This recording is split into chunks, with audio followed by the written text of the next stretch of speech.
तो जैसे कि हमने पिछली वीडियो में वादा किया था कि इस वीडियो में हम ये जानेंगे कि शेयर मार्केट क्या है, शेयर मार्केट कैसे काम करता है और शेयर मार्केट के अंदर क्या क्या चीजें आती हैं। तो चलिए शुरू करते हैं। शेयर मार्केट को अगर शॉर्ट में कहा जाए तो इसको कहा जाएगा एक ऐसा बाजार जहां हिस्सेदारी बढ़ती हो या फिर बांटी जाती हो, क्योंकि शेयर मार्केट दो वर्ड से मिलकर बना है, शेयर्स यानी हिस्सा और मार्केट यानी बाजार। लेकिन हम शेयर मार्केट को फुल डिटेल में समझेंगे, तो चलिए समझते हैं मिलके। तो शेयर मार्केट या स्टॉक मार्केट वो मार्केट है जहाँ बहुत सी कंपनीज के शेयर खरीदे और बेचे जाते हैं, यानी कि कंपनीज की जो हिस्सेदारी होती है वो खरीदी जाती है और बेची भी जाती है। और मार्केट के अकॉर्डिंग कई चीज़ों में फेरबदल और उतार चढ़ाव के चलते शेयर्स के प्राइस डिक्रीज एंड इंक्रीज भी होते रहते हैं, जिसके चलते या तो कुछ लोग बहुत पैसा कमा लेते हैं और अमीर हो जाते हैं, या फिर सारा पैसा गंवा देते हैं और रोड पर आ जाते हैं बिकॉज लैक ऑफ नॉलेज। किसी भी कंपनी के शेयर्स खरीदने का मतलब है आपका उस कंपनी में पार्टनर बन जाना, जिसके कारण उस कंपनी की ग्रोथ और उसका प्रॉफिट आपका भी प्रॉफिट होता है। और हाँ, शेयर मार्केट में हर प्रॉफिट और लॉसेस पर हर सेकंड नज़र रखी जाती है, जिससे ज़्यादा से ज़्यादा पैसा कमाने की और कम से कम नुकसान होने की ट्रिक्स लगाई जा सके। मतलब अगर सिंपल वर्ड्स में कहा जाए तो प्रिडिक्ट किया जा सके कि किस शेयर पे पैसा लगाए और किस शेयर पे पैसा ना लगाए। क्योंकि शेयर मार्केट में आप जितना भी पैसा लगाएंगे या फिर यूँ कहो कि जितने भी शेयर्स खरीदेंगे उसी के हिसाब से कुछ परसेंट के मालिक उस कंपनी के आप होंगे। और हर कंपनी की अपनी अपनी एक मार्केट वैल्यू होती है, जिसके अकॉर्डिंग उनके शेयर्स की कीमत फिक्स होती है। हालांकि ये हर टाइम चेंज होती रहती है, जिसकी वजह से ही किसी का प्रॉफिट हुआ या लॉस हुआ ये कैलकुलेट किया जाता है। और ये सारा काम और खरीदना बेचना एक नेटवर्क के थ्रू किया जाता है, जैसे किसी ब्रोकर से मिल करके। लेकिन अब टेक्नोलॉजी में ग्रोथ के कारण अब आप खुद अपने घर बैठे ही सारे शेयर्स की हालचाल जान सकते हैं और साथ ही शेयर्स खरीद भी सकते हैं और बेच भी सकते हैं आसानी से। और आजकल तो वैसे ही बहुत सारे ऐप्स आ गए हैं, उनकी मदद से ही आप शेयर्स खरीद सकते हो और बेच सकते हो और शेयर्स के बारे में जान सकते हो, कंपनीज के बारे में जान सकते हो, इन्वेस्टमेंट के बारे में जान सकते हो और बहुत कुछ जान सकते हो उसके अंदर। तो चलिए बढ़ते हैं आगे। अब जानते हैं कि शेयर मार्केट काम कैसे करता है। तो मान लीजिए आपके पास एक अच्छा बिजनेस आइडिया है, लेकिन उसे जमीन पर उतारने के लिए आपके पास पैसे नहीं है, जो कि बहुत ही ज़्यादा जरूरी है। और आज के टाइम में तो हर एक चीज़ में ज़रूरी है पैसा। तो ऐसे में आप किसी इन्वेस्टर के पास गए, लेकिन बात नहीं बनी, मतलब शार्क टैंक की तरह कि किसी की बात बनती है इन्वेस्टर के साथ तो किसी की बात नहीं बनती इन्वेस्टर के साथ। तो ऐसे में आपकी बात नहीं बनी और आपको ज़्यादा पैसे की ज़रूरत है, तो ऐसे में एक कंपनी बनाई जाएगी और वह कंपनी सेबी यानी security and exchange board of India से कॉन्टैक्ट करके शेयर मार्केट में उतरने की बात करेगी। फिर पेपर वर्क पूरा करेगी और फिर शेयर मार्केट का खेल शुरू होगा। और हाँ, शेयर मार्केट में आने के लिए न्यू कंपनीज का होना जरूरी नहीं है, पुरानी कंपनीज भी शेयर मार्केट में आ जा सकती है। तो अब और आगे बढ़ते हैं दोस्तों। शेयर मार्केट की बात आते ही आईपीओ का वर्ड काफी सुनने को मिलता होगा, तो अब आईपीओ को जानते हैं। आईपीओ यानी इनिशियल पब्लिक ऑफरिंग। जब भी कोई कंपनी पहली बार अपने कॉमन स्टॉक या शेयर्स को पब्लिक के लिए जारी करने का प्रपोजल लाती है, उसे आईपीओ कहते हैं। आईपीओ के प्रपोजल को प्राइमरी स्टेज मार्केट कहा जाता है और शेयर आने के बाद उनकी खरीद और बिक्री को सेकेंडरी स्टेज मार्केट कहा जाता है। और जब सेकेंडरी स्टेज मार्केट स्टार्ट होता है तब इन्वेस्टर्स की कोशिश रहती है कि वो सस्ते में शेयर्स खरीद करके उसे महंगे दामों पर बेच दे, क्योंकि एक सर्टेन टाइम में शेयर्स की सेल्स करने पर गवर्नमेंट को भी टैक्स देना होता है।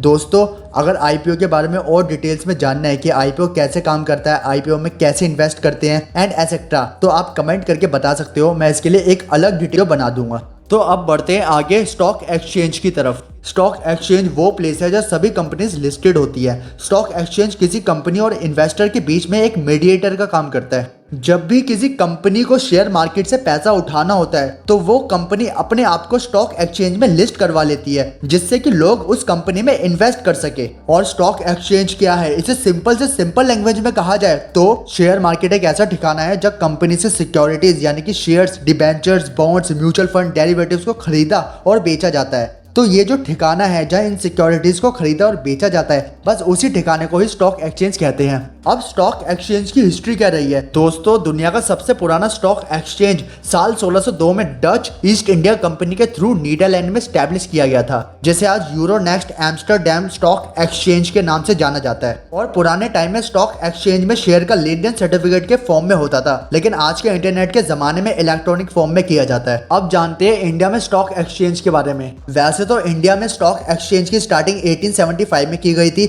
और आज के टाइम में इंडिया में कई सारे स्टॉक एक्सचेंजेस है, लेकिन बीएसई और एनएसई दो सबसे बड़े और इंपॉर्टेंट स्टॉक एक्सचेंज है। BSE Bombay stock exchange India का दूसरा सबसे बड़ा स्टॉक एक्सचेंज है और इसका इंडेक्स सेंसेक्स है। बीएसई की शुरुआत 1875 में हुई थी। बीएसई की गिनती सबसे पुराने वाले स्टॉक एक्सचेंज में नहीं बल्कि एशिया के सबसे पुराने वाले स्टॉक एक्सचेंज में की जाती है। इसके बाद है NSE national stock exchange, India का सबसे बड़ा स्टॉक एक्सचेंज है और इसका इंडेक्स निफ्टी है। सन 1992 में एनएसई की शुरुआत हो गई थी और ये इकलौता ऐसा स्टॉक एक्सचेंज है इंडिया में जिसने टाइम के हिसाब से अपने आप में बदलाव किए हैं, जिसमें से एक है इलेक्ट्रॉनिक तरीके से शेयर्स को बाय और सेल करना, और ये इंडिया का पूरी तरह से first fully computerised stock exchange है। और दोस्तों, हो सकता है आपके माइंड में एक सवाल आए कि बीएसई इतना पुराना है और एनएसई अभी अभी आया है 1992 में, तो एनएसई कैसे इंडिया का सबसे बड़ा स्टॉक एक्सचेंज बना? तो इसका आंसर काफी सिंपल है। आज के टाइम में शेयर्स का वॉल्यूम बीएसई से ज्यादा एनएसई पर होता है, मतलब शेयर्स की जो बाय और सेल्स है वो बीएसई से ज्यादा एनएसई पर होती है, इसलिए एनएसई एक बड़ा स्टॉक एक्सचेंज है इंडिया में। तो अब आगे बढ़ते हैं। तो दोस्तों, अगर आपने ध्यान दिया हो तो मैंने पिछले टॉपिक में सेंसेक्स और निफ्टी वर्ड का जिक्र किया था और आपने भी ये वर्ड कई बार सुना होगा, लेकिन क्या आपको पता है कि ये होते क्या है? हो सकता है आपको पता हो, लेकिन ये भी हो सकता है कि आपको ना पता हो। तो अगर नहीं पता तो इस वीडियो में जान लेते हैं। तो पहले हम जानते हैं सेंसेक्स के बारे में। Sensex Mumbai based share market S&P BSE का इंडेक्स है।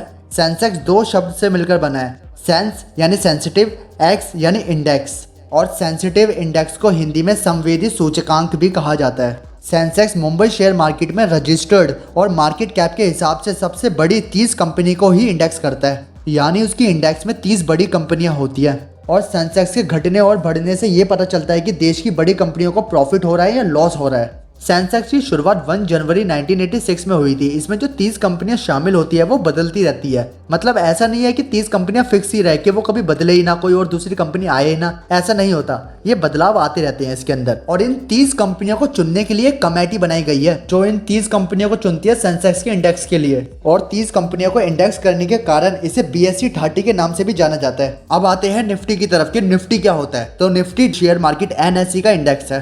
निफ्टी भी दो वर्ड से मिलकर बना है, नेशनल और 50। इसके अंदर 14 डिफरेंट सेक्टर की 50 कंपनियां लिस्टेड होती है। जैसे सेंसेक्स में 30 कंपनियां लिस्टेड होती थी, इसके अंदर 50 कंपनियां लिस्टेड होती है। और निफ्टी के घटने और बढ़ने से ही सेंसेक्स की तरह मार्केट ट्रेंड्स का पता चलता है। मतलब निफ्टी से हमें पता चलता है कि जिन कंपनियों के शेयर लिस्टेड है, अगर वो कंपनी अच्छा काम कर रही होती है तो उसका सीधा असर कंपनी के शेयर्स की प्राइस पर दिखता है और उन कंपनी के शेयर्स की प्राइस बढ़ जाते हैं। और जब किसी लिस्टेड कंपनी के शेयर्स की प्राइस ऊपर जाते हैं या फिर बढ़ जाते हैं तो फिर उसकी वजह से निफ्टी में भी तेजी आ जाती है। और वहीं दूसरी तरफ अगर इंडेक्स में लिस्टेड कंपनियों को प्रॉफिट कम हो रहा है या फिर हो ही नहीं रहा तो इसका सीधा असर उस कंपनी के शेयर्स की प्राइस पर पड़ता है और शेयर्स की प्राइस में कमी आने लगती है। और जब शेयर्स की प्राइस में कमी आती है तो निफ्टी में गिरावट देखी जा सकती है। और 50 कंपनियों को इंडेक्स करने की वजह से निफ्टी को निफ्टी 50 के नाम से भी जाना जाता है। अब एक बार शॉर्टली देख लेते हैं कि सेंसेक्स और निफ्टी में क्या अंतर है। तो सेंसेक्स की शुरुआत 1986 में हुई थी और निफ्टी की शुरुआत 1996 में हुई थी। सेंसेक्स बॉम्बे स्टॉक एक्सचेंज का इंडेक्स है और निफ्टी नेशनल स्टॉक एक्सचेंज का इंडेक्स है।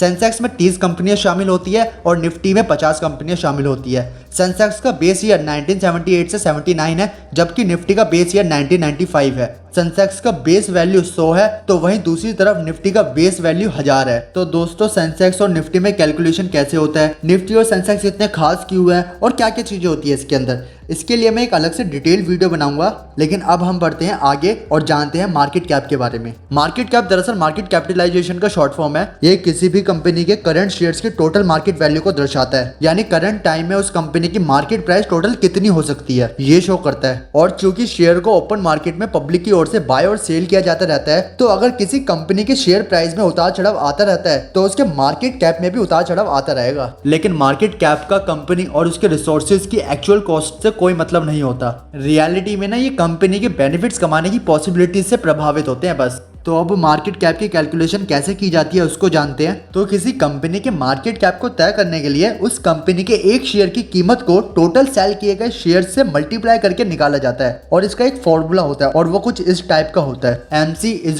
N × P। अब ये MC क्या है, N क्या है और P क्या है, इसे जान लेते हैं। MC यानी मार्केट कैपिटलाइजेशन, ये किसी भी कंपनी के मार्केट कैपिटलाइजेशन को दर्शाता है। N कंपनी के current total number of shares को दर्शाता है और P कंपनी के एक शेयर की क्लोजिंग प्राइस को दर्शाता है। तो अब इसे एक एग्जांपल के जरिए समझते हैं। तो एग्जांपल के लिए एक कंपनी है जिसका नाम S है। तो अब उस S कंपनी के टोटल 10 लाख शेयर्स बेचे जा चुके हैं और इस टाइम पे उसके एक शेयर की कीमत 3000 रुपए है। तो अब कैलकुलेशन के हिसाब से देखें तो MC is equal to N into P, यानी market cap is equal to total number of shares जो कि 10 लाख है इंटू क्लोजिंग प्राइस जो कि 3000 रुपए है। तो market cap is equal to 10 lakh into 3000, तो टोटल आता है 300 करोड़ रुपए। तो जो मार्केट कैप होगा उस कंपनी का, एस कंपनी का, वो होगा 300 करोड़ रुपए करंट टाइम में। और अब अगर इस कंपनी के शेयर्स के दाम बढ़कर के 5000 रुपए पर शेयर हो जाते हैं तो उसका market cap 10 lakh into 5000 is equal to 500 crore. तो उस कंपनी का मार्केट कैप 500 करोड़ रुपए होगा। ऐसे उतार चढ़ाव आते हैं मार्केट कैप के अंदर। अब आपके माइंड में शायद एक क्वेश्चन आ सकता है कि मार्केट कैप में फ्लक्चुएशंस यानी उतार चढ़ाव क्यों होते हैं।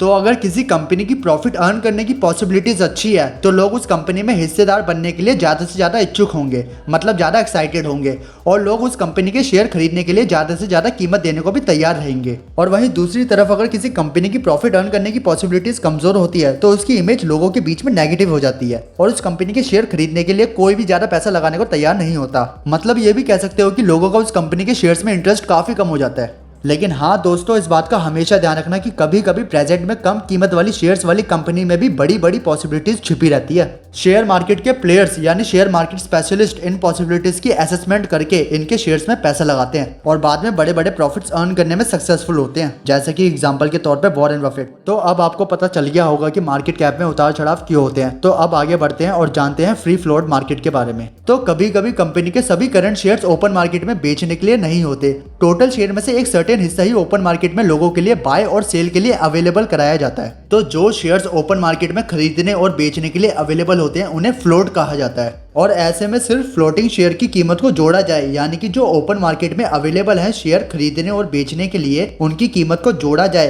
तो जो मार्केट कैप रेडी होगा वो फ्री फ्लोट मार्केट कहलाएगा। और इनकी काउंटिंग मार्केट में ट्रेडिंग के लिए available total number of shares के बराबर भी हो सकती है और उससे कम भी हो सकती है, क्योंकि कभी कभी कंपनीज अपने पूरे शेयर्स को ओपन मार्केट में ट्रेंडिंग के लिए नहीं रखती। कुछ सर्टेन नंबर ऑफ शेयर्स को ट्रेंडिंग से बाहर रख लेती है कंपनीज। तो अब बढ़ते हैं और आगे large cap, mid cap and small cap companies की तरफ। तो टाइम और कंट्री के हिसाब से मार्केट कैप बेस्ड डेफिनेशन अलग अलग हो सकती है। जैसे कि अमेरिका में $1 बिलियन वाली कंपनी को 1950 में लार्ज मार्केट कैप की कैटेगरी में रखा जाता था, लेकिन अब इतनी कैपिटल वाली कंपनी को स्मॉल कैप कंपनी की कैटेगरी में रखा जाता है। इसी तरह अमेरिका और इंडिया में लार्ज कैप, मिड कैप और स्मॉल कैप के लिए मार्केट कैपिटलाइजेशन की मात्रा अलग अलग होती है। मतलब कि किसी कंट्री में हो सकता है कि $1 बिलियन वाली कंपनी लार्ज कैप में आती हो तो किसी कंट्री में $1 बिलियन वाली स्मॉल कैप में आती हो। ये डिपेंड करता है टाइम और कंट्री के मार्केट कैप की डेफिनेशन के हिसाब से। और अगर बात करें अभी की, मतलब जिस टाइम पे मैं ये वीडियो बना रहा हूँ उस टाइम पे टॉप 10 कंपनीज जो लार्ज कैप कंपनीज की कैटेगरीज में आती है